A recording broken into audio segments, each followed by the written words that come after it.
간결하게 사는 삶, 가진 것이 적어도 감사하며 사는 삶, 내게 주신 작은 힘 나눠주며 사는 삶, 이것이 나의 삶의 행복이라오. 자, 사사기 마지막 장의 마지막 절을 한번 띄워주세요. 그때 이스라엘 왕이 없었으므로 사람이 각기 자기의 소견에 옳은 대로 행하였더라. 자, 사사기에 늘 반복되는 말이 이 말씀이라고 그랬어요. 왕이 없었고 각각 자기의 옳은 소견대로 했다. 자기가 생각할 때 나쁜 걸로 했다라는 게 아니야. 내 생각에 옳은 대로, 이게 베스트일 거야 라는 그 생각대로 저들이 행했다라고 이야기하고 있어요. 자, 사사기 다음에 뭐죠? 룻기죠. 자, 룻기 마지막 장 마지막 절에 한번 가볼게요. 보아스는 누구를 낳았어요? 오벳을 낳고, 오벳은 이새를 낳고, 이새는 다윗을 낳았다라고 얘기했어요. 자, 그래서 이 다윗을 낳았다라고 하는 이 룻기의 마지막 절에 이 우리에게 보여주고자 하시는, 암시하고자 하는 그 내용은 뭐냐면, 왕이 없는 그런 이스라엘 백성들 가운데에 자기의 옳은 소견대로 했어요. 그런데 다윗을 등장시키면서 왕을 이제 세우겠다라는 거예요. 자, 왕이 없으니까 내 옳은 소견대로 했어요. 그러면 왕이 있으면 어떡할까요? 왕이 옳은 소견대로 하겠죠. 그죠? 자, 왕이 없으니까 내 마음대로 했어. 근데 왕이 생기면 왕이 이스라엘 백성들을 이끌고 간다는 거죠. 그러니까 너의 인생의 왕이 누구냐? 그러면 그 왕이 옳은 소견대로 살게 되어 있어요. 자, 내 인생의 왕이 하나님이야. 그러면 하나님이 옳은 소견대로 우리의 인생이 끌고 가게 되어 있어요. 근데 내 인생의 왕이 나야 아니면 세상이야 라고 하면 세상에 옳은 대로, 내가 옳은 대로 살게 되어 있다는 거예요. 자, 그러니까 하나님이 이 사사기와 룻기를 통해서 우리에게 보여주시고자 하시는 구원의 라인들을 보면 결국 다윗을 통하여 예수 그리스도를 오게 하셔서 예수 그리스도만이 우리의 왕이시다. 진짜 왕은 바로 예수 그리스도이시다. 자, 이것을 보여주기 위해서 사사기, 룻기, 사무엘 상하가 흘러가고 있는 것들을 우리가 이렇게 딱 짐작하고 있어야 돼요. 자, 이 그림을 가지고 우리가 말씀을 좀 대해 보려고 합니다. 창세기 49장 8절 띄워주세요. 유다야, 너는 내 형제의 찬송이 될지라. 유다, 너는 형제의 찬송이 될 거야. 형제가 너희를 프레이스할 거야. 너는 형제의 찬송이야. 자, 유다가 이제 야곱의 자녀죠. 네 번째 아들입니다. 자, 그런데 이 통치자의 지팡이, 또 원수의 목을 잡을 것이요, 내 아버지의 아들들이 내 앞에 절하리로다. 누구에게? 유다에게. 요셉이 아니에요. 자, 요셉이 뭐 꿈을 꿨죠. 형제의 볕단들이 절을 하고 별들이 절을 하고 해와 달이, 이거는 아버지 엄마를 상징하는데 절을 하고. 근데 여기 내용을 보면 유다에게 그 아들들이 절을 한다라는 거예요. 그 다음에 10절 보면 뭐라고 했어요? 규가 유다를 떠나지 않으며, 이 규는 바로 왕의 규, 왕이 가지고 있는 그 정치 지휘봉 같은 거예요. 이 규가 그 유다를 떠나지 아니할 것이다. 통치자의 지팡이가 그 발 사이에서 떠나지 아니하기를 실로가 오기까지 이르리니 그에게 모든 백성이 복종하리로다. 자, 이거는 예수 그리스도에 대한 예언이에요. 근데 그 예수 그리스도의 예언이 쭉 흘러가기 중간에 다윗을 상징하고 있다라고 하는 거예요. 자, 이걸 누구가 예언을 했어요? 야곱이 죽기 전에 자기 자녀들을 예언하면서 유다에 대해서 이렇게 이미 창세기에 예언을 했다라는 거예요. 그것이 지금 사사기 룻기를 지나가면서 다윗의 족보가 딱 드러나고, 그런 다음에 사무엘 상하로 가면서 이제 다윗 왕조가 시작되는 거예요. 자, 그런데 문제는 뭐냐면 사울이 왜 들어왔냐는 거예요. 성경에 사울은 전혀 없어요. 사울에 대한 언급은 아예 없는데 왜 다윗이 바로 등장하지 않고 사울이 등장했냐라는 거예요. 자, 요게 퀘스천인 거예요. 요게 퀘스천이에요. 인간의 선택, 자유의지는 하나님의 사랑의 속성이에요. 자, 사랑을 하는데 자유의지를 안 줘. 그러면 그거는 집착이죠. 그러니까 내가 너를 사랑하니까 너는 아무도 너를 볼 수 없어. 그래서 집에 가둬버려. 그건 사랑입니까? 그건 아니다라는 거예요. 그건 범죄야, 범죄. 하나님의 사랑의 속성 중에 가장 드러나는 표현은 뭐냐면 자유의지라고 하는 거예요. 자, 그래서 하나님이 달래고 보여주고 그냥 이렇게도 얘기해보고 저렇게도 얘기해보고 막 그래가지고 사람들이 못 깨달아. 그러면 하나님은 어떻게 하신다고 그랬어요? 그냥 달라고 하면 준다는 거야. 네가 그렇게 원해? 이건 아닌데 그럼에도 불구하고 그래. 너무 달라니까 하나님은 주신다라고 하는 거예요. 여기 분명히 기억해야 될 것은 우리의 자유의지에는 뭐가 따른다? 책임이 따라요. 그래서 아까 우리 하영자매가 자유의지는 너무 좋은데 힘들어요. 그런 거야. 왜? 책임져야 되니까. 자, 하나님께서 안 돼! 그건 안 돼! 그렇게 하면 죽어! 그 길로 가면 안 돼! 사망이야! 멸망이야! 저주야! 라고 이야기하는데 굳이 가겠다고 하면 하나님은 어느 정도 선 안에서는 허용하신다라는 거예요. 허용하신다. 하나님 몰라서 그런 게 아니에요. 하나님께서 사랑하시기 때문에 그것을 허용하시는 거예요. 허용하시는 거. 왕을 달라고 난리 법석을 치니까 인간이 자기 중심에 빠지면 그렇게 될 수밖에 없어요. 내 중심이 되면 지금 뭐가 옳고 그른 건지 뭐가 사망이고 뭐가 생명인지 구분이 안 된다라고 하는 거예요. 아무리 사사를 보내고 아무리 선지자를 보내도 깨닫지를 못하는 거야. 그래서 허락하시는 거예요. 고생해봐라. 죽음의 문턱까지 가게 하는 거예요. 헐떡헐떡 거려봐라라는 거. 왜? 이거는 직접 경험해보지 않으면 안 변하니까 이 인간들은. 동의하시죠? 동의해요. 그래요. 인간은 그래. 이걸 말해서 안 들어. 말해서 안 들으면 하나님이 해도 안 되면 직접 경험하게 한단 말이야. 우리 사랑인가 예랑이가 하도 뜨거운 걸 만지려고 그러고 자꾸 그래서 그냥 에이 튀어라 그래갖고 제가요 그냥 불에 대게 했어요. 샤브샤브 먹으러 갔을 때 안 돼 돈을 채워 그래도 안 된다. 그래 대박 아 뜨거 다시는 손을 안 넣는 거 거기다가 나빠져? 해도 안 되면 그런다고. 처음부터 막 집어넣고 그러지 않고 그건 고문이지. 자, 이건 샤브샤브야. 손 넣어봐. 이렇게 가르치지 않는단 말이야고. 처음에 말로 해. 말로.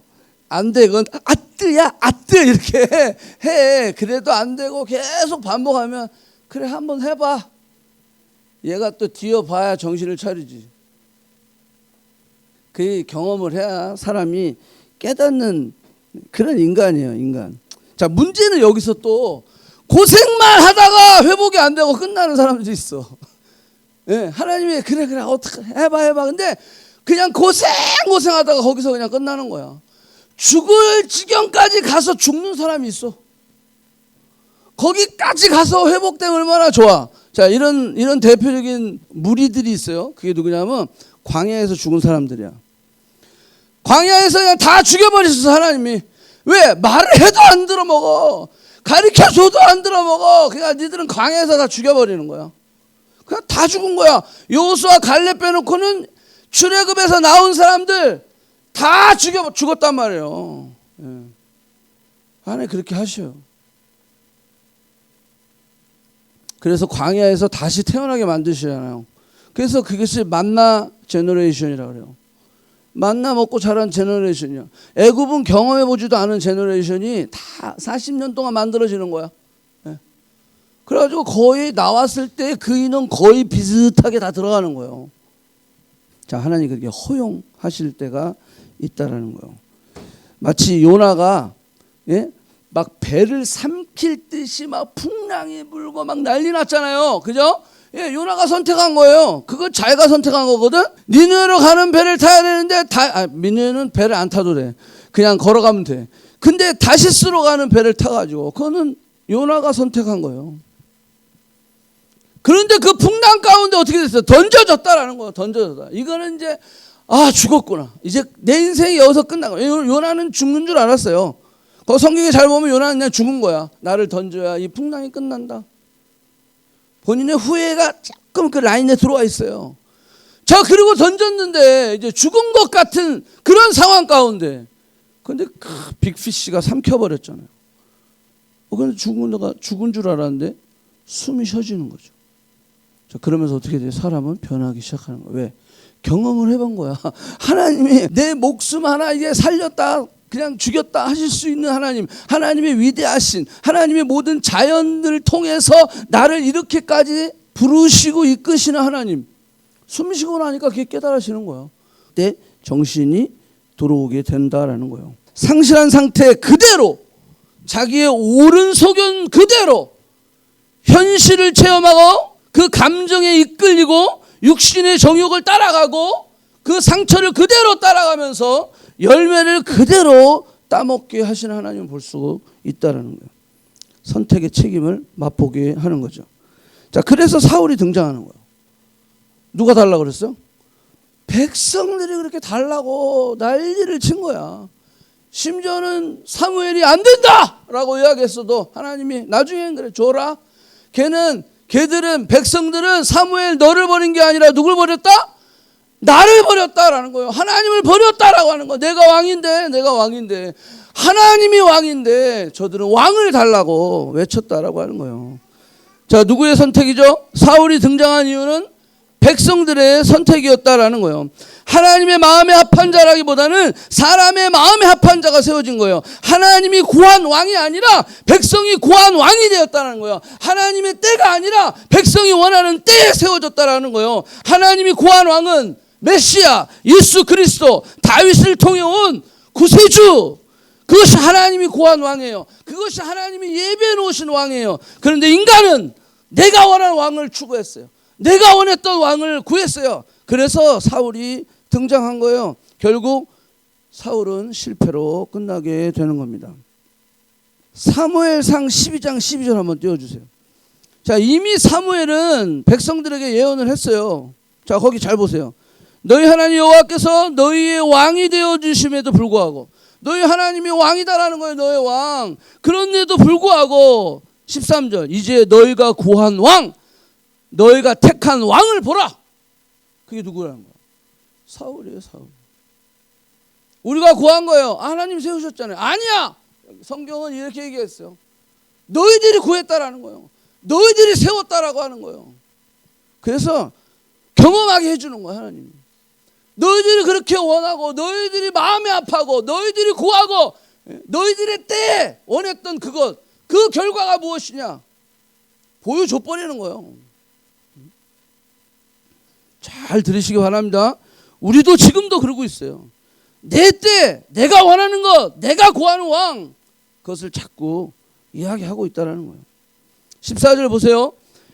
너희가 만일 여호와를 경외하며 그를 섬기며 그의 목소리를 듣고 여호와의 명령을 거역하지 아니하며 또 너희와 너희를 다스리는 왕이 너희의 하나님 여호와를 따르면, 너희와 너희를 다스리는 왕이 누구야? 너희들이 원했던 왕, 그 왕이 여호와를 따르고 여호와를 청종하고, 여기 보면 좋겠지만은, 그러면 너무 좋겠는데 사울의 등장을 이미 사무엘은 벌써 이건 실패다라는 것을 이미 알고 있었어요.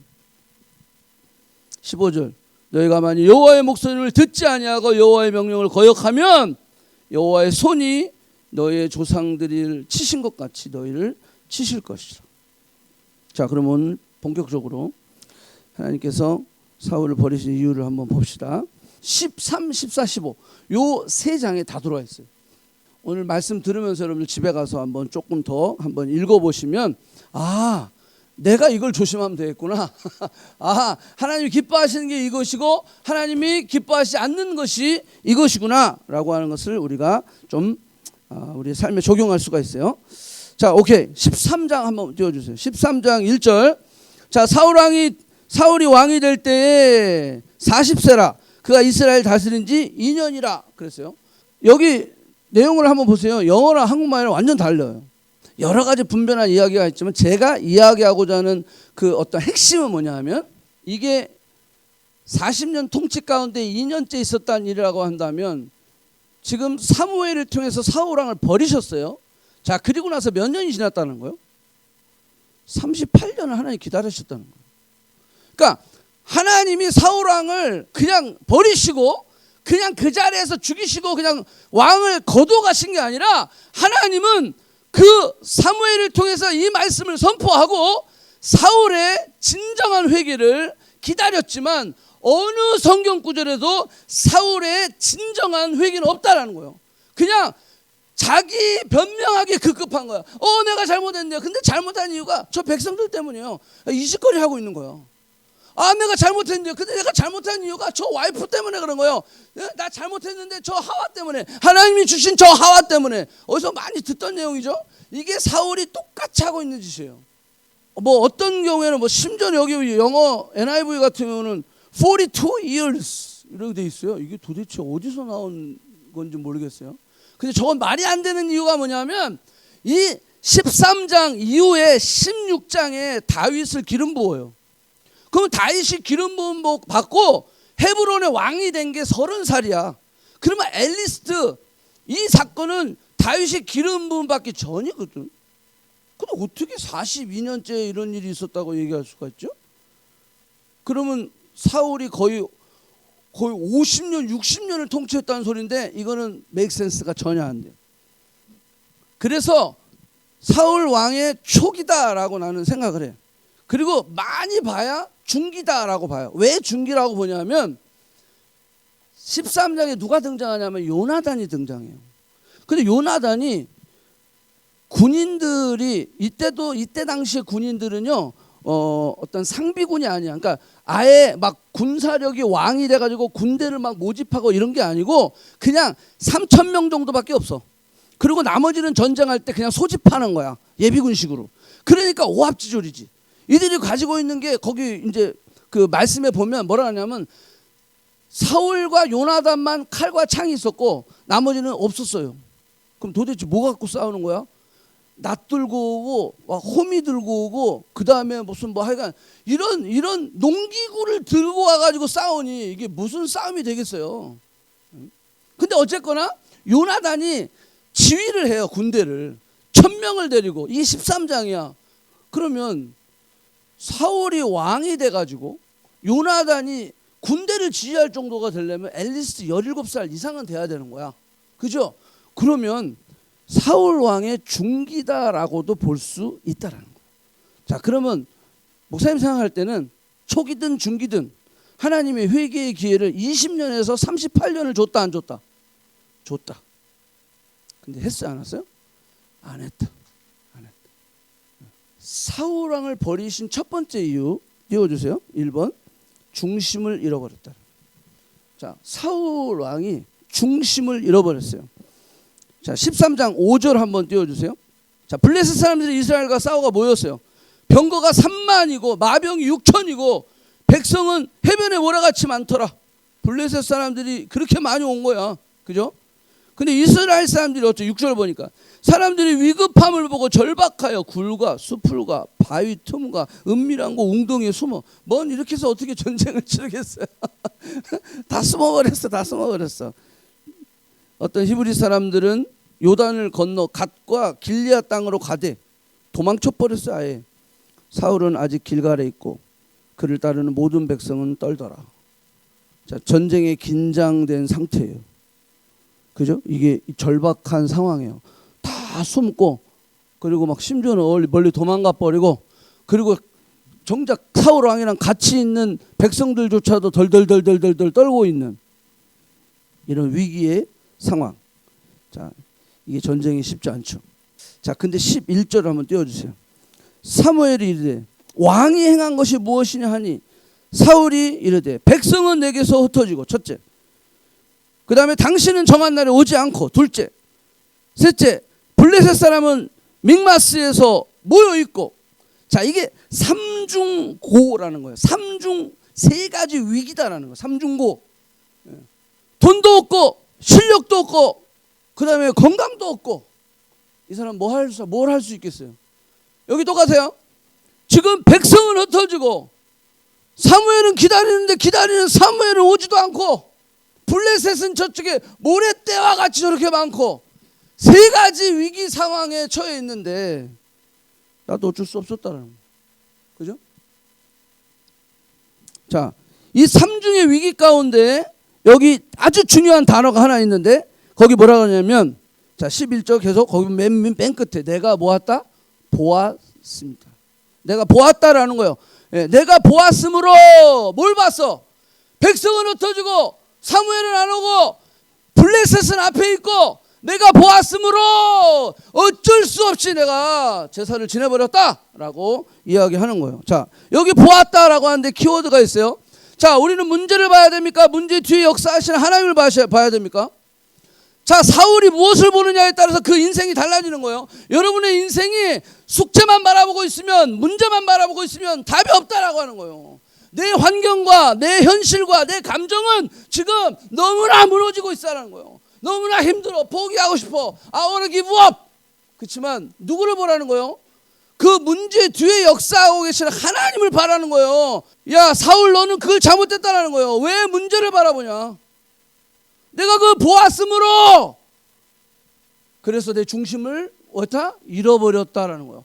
내가 그것을 보았으므로 하나님이 돼버린 거야. 내가 중심이 돼버리는 거야. 내가 보암직도 하고 먹음직도 하고 탐스럽게 할 만큼 그걸 따먹으면 너무 좋겠다. 그것을 보았으므로 그것을 따먹어버리는 거야. 그래서 중심을 잃어버리게 되는 거야. 내 중심이 누구여야 돼? 하나님이셔야 되는 거야. 내 중심과 내 삶의 기준이 하나님이셔야 되는데 그 기준을 잊어버렸어. 뭘 봤어? 문제를 보았으므로. 문제를 안 볼 수는 없어요. 그렇지만 그 문제 뒤에 역사하시는 하나님을 바라볼 수 있어야 된다라고 하는 거예요. 사도 요한이 이렇게 얘기했어요. 자녀들아, 너희는 하나님께 속하였고 그 하나님께 속한 우리는 이긴다라고 말씀하고 있어요. 왜? 너희 안에 계시니가 세상보다 크시다라고 이야기하는 거예요. 너희는 하나님께 속하였고 우리는 반드시 이기는데, 왜? 너희 안에 계신 하나님이 세상에 있는 자보다 크심이라 라고 이야기하고 있는 거예요. 자, 요한일서 4장 5절 띄워주세요. 자, 그들은 세상에 속한 거로 세상에 속한 말을 하매 세상이 그들의 말을 듣느니라. 우리는 누구에게 속했어요? 하나님께 속해 있으니 하나님을 아는 자는 하나님의 말을 듣고 하나님께 속하지 아니한 자는 우리 말을 듣지 아니하나니 진리의 영과 미혹의 영이 이로써 아느니라. 자, 우리는 누구에게 속했어요? 하나님께 속해 있다라고 하는 거예요. 그래서 진리의 영 가운데 우리가 따라가는 자가 돼야 된다라는 거예요. 누구 말을 듣고 있습니까? 여러분들 누구의 말에 귀를 기울이고 있어요? 안 돼, 너는 못해, 틀렸어. 너는 뭐가 있어? 백도 있어, 실력도 있어, 공부 그렇다고 성적이 좋아. 계속해서 세상의 이야기를 지금 우리가 거기에 청종하고 있으면 안 된다는 거예요. 어제도 오늘도 내일도 우리가 죽을 때까지 이 미혹의 영은 우리를 유혹하고 공격해요. 중심을 잃어버리면 선악과를 따먹게 되는 거예요. 중심을 잃어버리면 미혹의 영을 따르게 되어 있어요. 중심을 잃어버리면 문제만 보게 되는 거야. 현실과 상황, 감정에 끌려다니게 되는 거예요. 사울은 이 삼중적 위기만을 바라보았기 때문에 결국 실패했던 것이다라는 거예요. 8절 한번 띄워주세요. 13장 8절. 자, 사울이 사무엘이 정한 기한이 이래 동안 세븐데이세요. 예, 이래 동안 기다렸으나 오지 않는 거예요. 예, 그래서 백성이 흩어졌어요. 9절. 사울이 이르되 번제와 화목제를 갖고 와. 그래서 내가 번제를 드려버렸어요. 자, 신기하죠? 10절 보세요. 번제를 드리기를 마침에 바로 사무엘이 왔어요. 자, 여기 조금 너무 사무엘이 얄미울 수 있어요. 어떻게 기다렸다는 듯이 이렇게, 아니면 이렇게 숨어 있다가 뭐 하나 이렇게 보고 있다가 제사 맞췄어. 너 어떻게 된 거야? 여러분 여기 보면 막 끝나자마자 막 이렇게 지금 성경은 이야기하고 있다는 거예요. 심지어는 사울의 문안도 받지 않고 기다렸다는 듯이 야단을 치기 시작하는 거냐 지금? 근데 그 야단이 그냥 야단으로 끝나면 되는데 왕을 탄핵하겠다라는 거예요. 왕 넣어서 내려오는 거야 그냥 이게. 예. 박근혜만 탄핵되는 게 아니라 여기 사울 왕이 지금 탄핵이 되는 거야. 자, 어떻게 보면 너무한 거 아닌가 생각할 수도 있어요. 이게 그렇게 탄핵을 받을 정도인가? 라고 생각할 수 있어요. 이게 그렇게 큰 잘못인가? 심지어는 사무엘이 네가 늦었잖아. 지가 늦어놓고 왜 블레임을 사울 왕에게 하고 있느냐라는 거예요. 상황이 이렇게 다급한데, 이머전시 상황 가운데, 이 세 가지 위기 상황 가운데 왕으로서 할 수 있는 거 아니야? 별별 생각이 다 드는 거죠. 자, 그런데 10장을 한번 볼게요. 뭐라고 되어 있나? 자, 10장 사무엘상 10장 8절, 요거는 표시해 놓으셔야 돼요. 자, 너는 나보다 앞서 길갈로 가라. 지금 여기 길갈이에요. 거기 내려가라. 내가 네게 가서 번제와 화목제를 드리리니. 누가? 사무엘이 내가 가서 번제와 화목제를 내가 드릴 거야. 그러면서 뭐라고 얘기하냐면, 내가 네게 가서 너 사울이 행할 일을 내가 그때 가르쳐 줄 거야. 거기 보면 뭐라고 했어요? 내가 네게 행할 것을 가르칠 때 7일 동안 기다리라. 얘기했어요, 안 했어요? 얘기했죠. 분명히 사무엘이요 얘기했어요. 7일 동안 기다리라. 근데 7일째 자기가 해버린 거예요. 자, 그럼 왜 기다리는가? 이게 중요해요. 성경에서 세부는 완전수지 날짜의 개념이 아닙니다. 자, 7일 동안 기다리라. 그 말은 무슨 뜻일까요? 끝까지 기다리라는 거예요. 7일이 중요한 게 아니에요. 성경에서 7일을 얘기할 때는 완전수야. 그 완전수는 뭐냐면 끝까지, 내가 올 때까지 기다리라는 거예요. 그래서 내가 너에게 해야 할 것을 가르쳐 주겠다라고 말씀하시는 거예요. 그러니까 제사와 번제의 그 이유가 뭐예요? 제사 번제 자체의 이유가 있는 게 아니라 순종을 이야기하고 있는 거예요. 너의 중심을 이야기하고 있는 거예요. 전쟁은 누가 하셔요? 하나님이 하시는 거야. 하나님이 하시는데 너가 철저하게 하나님 중심을 잃지 않고 기다리고 있으라는 거예요. 오순절의 역사가 예수 그리스도가 승천한 이후에 열흘 만에 주어졌어요. 그게 왜 열흘이냐 하면, 자, 안식 후 첫날, 그리고 안식 후 첫날 77이 49일 지난 50일째가 오순절 77절이라고 그래요. 그러면 예수님이 40일 계셨죠? 안식 후 부활하셔서.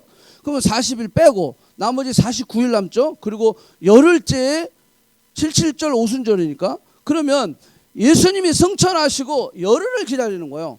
열흘을 기다리는데 어떤 사람은 한 3, 4일 기다리다가 집에 갔어. 근데 어떤 사람은 바로 전날까지 기다리다가 갔어. 자, 이유가 있었을까요? 없었을까요? 당연히 있었겠지. 근데 이유 불문하고 하루 전날 갔든지 일주일 전에 갔든지 오순절의 역사는 누구만 체험할 수 있어? 끝까지 그 자리에 있었던 사람만 체험할 수 있는 거예요. 아멘? 하나님의 역사는 여러분들 타이밍에 움직이지 않아요. 예, 내 시간과 내 어떤 환경과 내 상황 가운데 움직이지 않아요.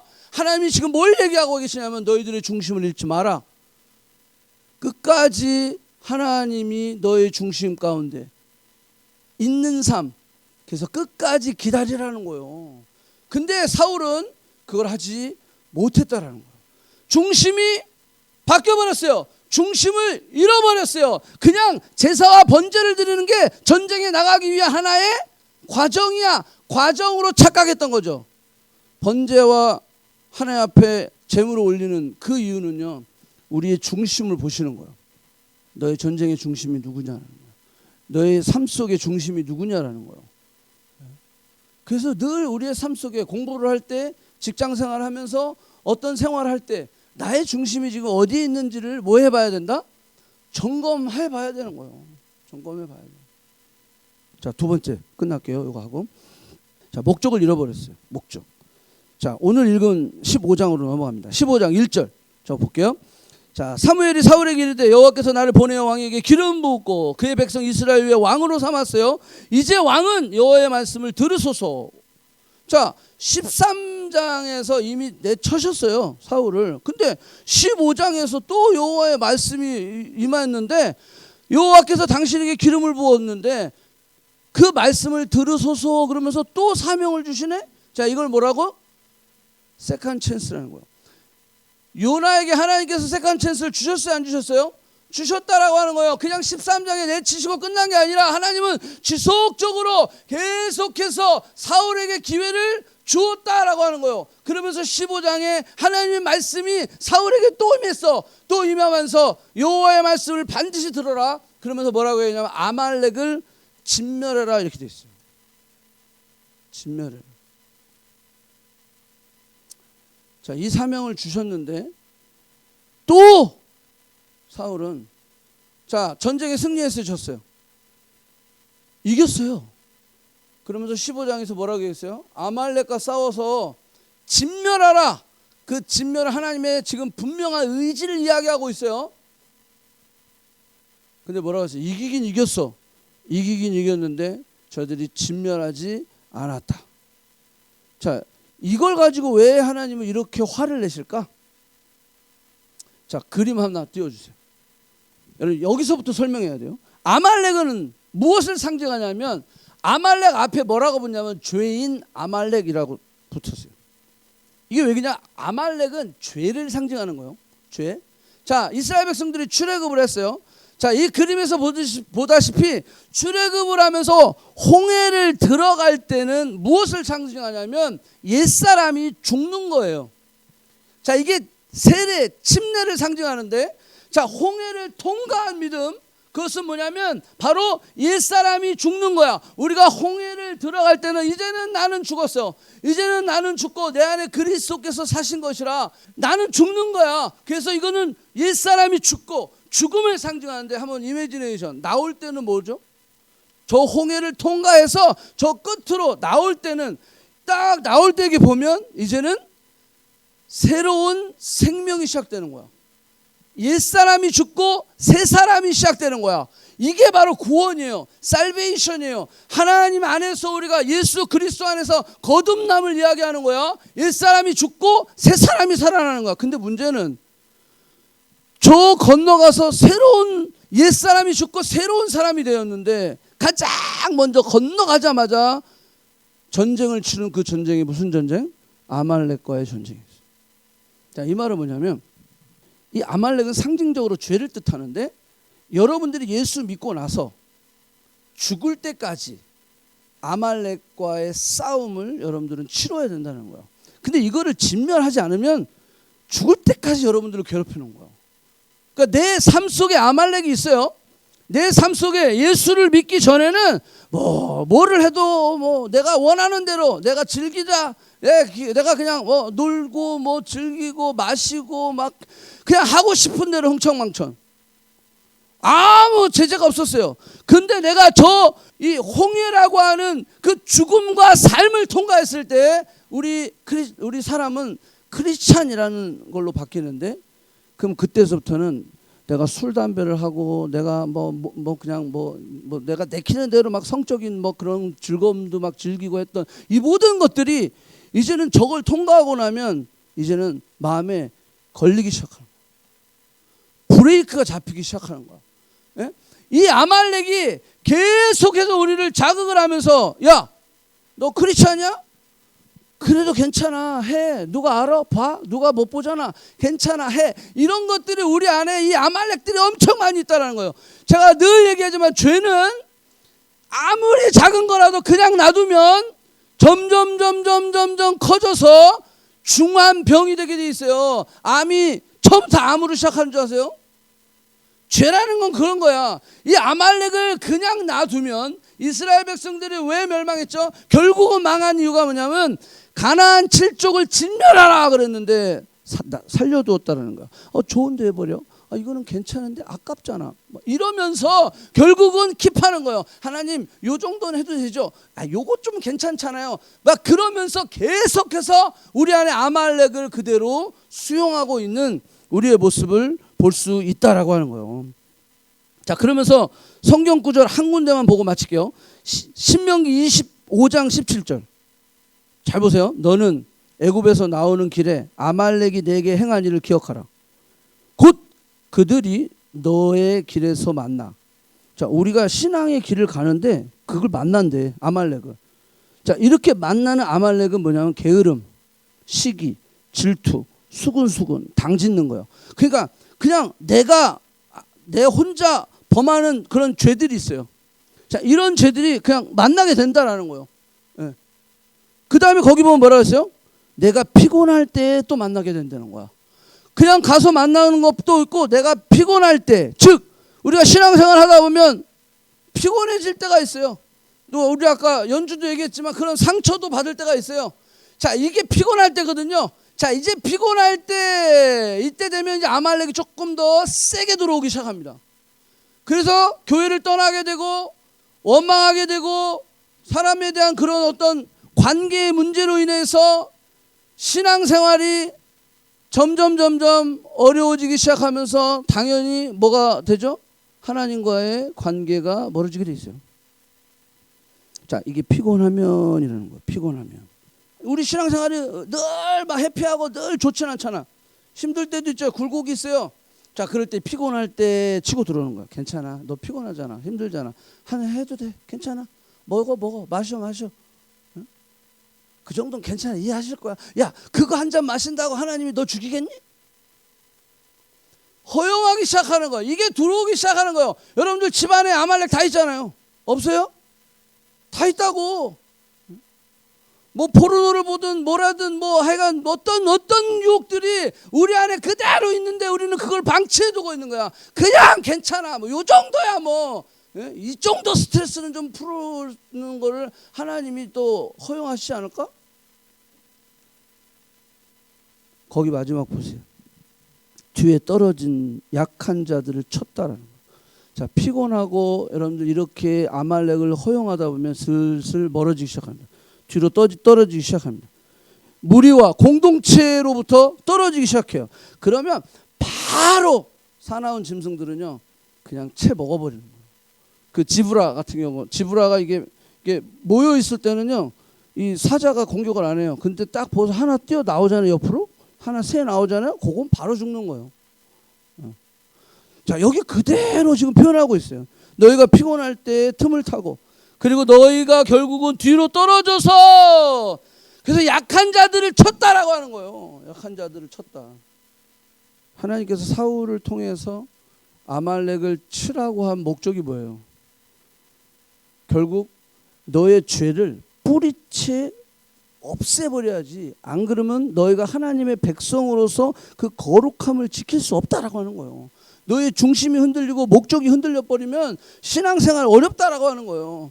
그러니까 중심을 잡고 목적을 분명히 잡게 하는 거예요. 그러니까 전쟁의 목적은 이 아말렉을 진멸함으로 인하여서 결국은 우리 안에 죄의 그 뿌리까지도 다 잘라낼 수 있는 그런 우리 안에 그런 결단과 노력들이 있어야 된다는 거예요. 이것쯤은 뭐 괜찮겠지. 이게 아니라 이 허용을 우리가 될 수 있는 대로 잘라 나아가야 된다는 거예요. 이거 끝까지. 내가 그래서 예수님 오실 때까지 우리는 죽어서 예수님 앞에 설 때까지 sanctification, 성화의 과정은 가는 거예요.